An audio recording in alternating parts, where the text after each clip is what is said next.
It's time for a rad response. Haven't done one of these in a while, but I think this one's going to be an instant classic. I'm going to be responding tonight to Jeff Brister, who is a former moderator of Camelot331's. Jeff said, well, I was just going to say that I owe you an apology. I've come into Camelot331's defense when you've made videos about him before. I was wrong. I was one of his first moderators in his live stream starting in June of 2019. But this recent GoFundMe really rubbed me the wrong way.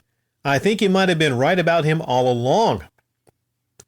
Well, Jeff, I have an intuition about certain people, and I can pick up on things like Cody's manipulative nature.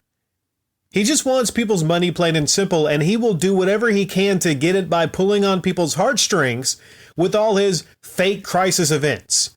Oftentimes, we try to only see the good in people, and that allows individuals like Cody to thrive and take a hold of us.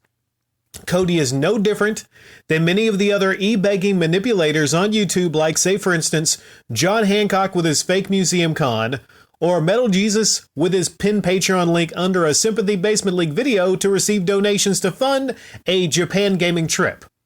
Our Chibi Reviews pushing his Patreon and talking about not having food to eat while secretly living with his mom and dad.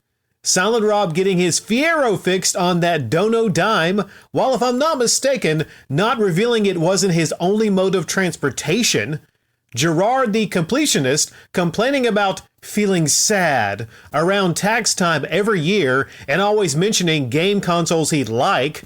Alpha Omega Sin leaving his entire YouTube channel dormant but keeping up his Patreon still.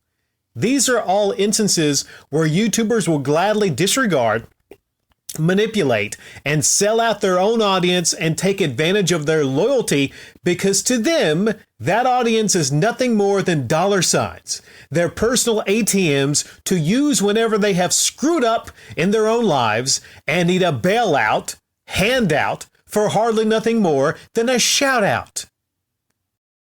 Now, Jeff, I think it took some guts for you to come here and admit you were wrong.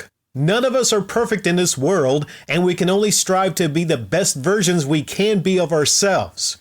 One of my best qualities is the ability to see through people's various lies, and I've applied this to great effect for the past 5 years on YouTube with my critical satire type uploads.